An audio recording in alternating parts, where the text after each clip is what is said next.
जय हिंद। कैसे हो सर? और सर न्यू सर अच्छे हैं जी। जान से मेहनत किया था और पेपर की धुआं धुआं कर रहे हैं और पेपर की धुआं धुआं करेंगे। मेरे भाई, डरना हमने सीखा नहीं, डरना हमने सीखा नहीं, झुकना हमारी फितरत में नहीं। हम आर्मी के जवान हैं। पेपर तुम्हें बख्शेंगे नहीं, पेपर तुम्हें हम बख्शेंगे नहीं। तो मेरे दोस्त, जो पेपर का एनालिसिस था, क्या सर पेपर आगे टफ आएगा या इजी आएगा या मॉडरेट आएगा, क्या सर ऐसे ही पेपर आते रहेंगे? सर हम डर लग रहा है, हमारा पेपर टफ आया है, अब क्या होगा? तो सारी जानकारी हम लेने वाले हैं। एक एक बात को ध्यान रखिए कि कौन सा शिफ्ट इजी रहा, कौन सा शिफ्ट टफ रहा। खुद ही को कर बुलंद इतना कि तकदीर से पहले खुदा बंदे से खुद पूछे कि बता तेरी रजा क्या है, बता तेरी रजा क्या है। रख बापू भरोसा, तेरा बेटा फौजी बन के आएगा और 100% बन के आएगा। बस चंद दिनों की बात है। अब मैं आपको ये बताऊं, देखो कौन सी शिफ्ट है, कौन सी शिफ्ट इजी रही, कौन सी टफ। देखो 17 अप्रैल की जो पहली शिफ्ट है ना, वो इजी रही है। पहली तीनों सब्जेक्ट यहां पे इजी रहे। सेकंड शिफ्ट में जीके हार्ड था और साइंस मॉडरेट थी और मैथ रीजनिंग इजी थी, तो यहां पे नंबर बढ़ने के चांस रहेंगे। ठीक है। और थर्ड की बात करें तो जीके इजी था, साइंस मॉडरेट थी और ये इजी थी। यहां पे नंबर बढ़ेंगे लेकिन थोड़े बहुत नंबर आपके बढ़ेंगे।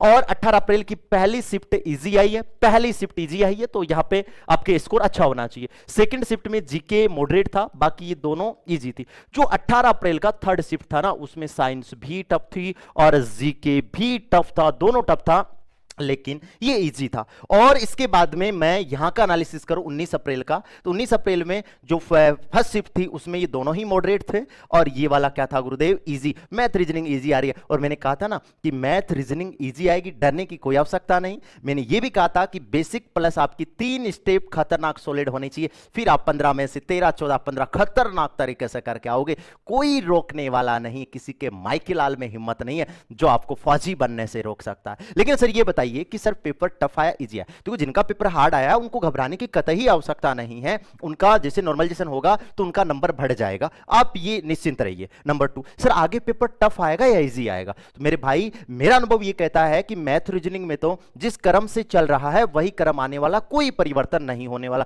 फिर भी आप यदि पढ़ना चाहते हो तो 3 स्टेप की जगह 5 स्टेप कर दीजिए, फिर आपको कोई दिक्कत नहीं आने वाली है। ठीक है, तो पेपर का यही होगा। और दूसरी बात मैंने ये देखा इस एनालिसिस में कि जैसे पहली शिफ्ट में आए, जैसे ही दूसरी में आए, तीसरी में आए, और कुछ क्वेश्चन से रिपीट भी हो रहे हैं और कुछ क्वेश्चनों में डाटा चेंज होके फिर आंसर आ रहे हैं, डाटा चेंज होके फिर प्रश्न आ रहे हैं। तो मेरे भाई ये ध्यान रखना, जो एनालिसिस के आधार हम करवा रहे हैं ये आपको पूरा कंप्लीट का कंप्लीट पता होना चाहिए। जैसे अलजेब्रा का फिक्स क्वेश्चन आ रहा है, बस वो सर्वसमीका स्क्वायर वाला प्रश्न आ रहा है सर्वसमीका का, तो ऐसे प्रश्न ही आगे आने वाले हैं। डरने की कतई आवश्यकता नहीं है। मैंने कहा था तुम्हारी तैयारी बहुत खतरनाक है और रियल में ये झलक भी रही है कि आपकी तैयारी बहुत ही डेंजर है। क्यों? क्योंकि मुझे आप पे इतना विश्वास हो गया, जब आप पढ़ाता था मैं, तब आप इतने जल्दी आपके आंसर आते थे, तब मुझे लगने लग गया था कि हमारे शेर और सेनिया पेपर को कतई नहीं बख्शने वाले हैं। तो मेरे दोस्त, रुकना नहीं है, थकना नहीं है, संघर्ष हमें क्या रखना है, जारी रखना है। तो डरने वाली यहां पे कोई बात नहीं है, सेम का सेम पैटर्न रहेगा। लेकिन जीके में आपको करंट आप थोड़ा सा पढ़ लो, बेटर रहेगा। करंट जितना पढ़ोगे उतना ही कम है,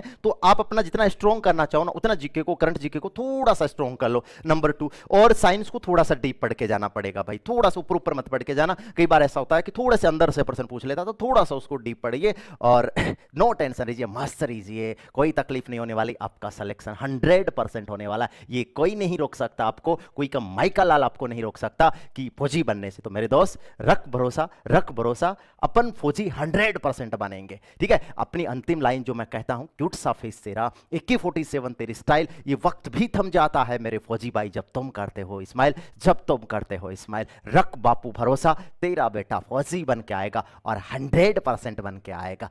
जय हिंद।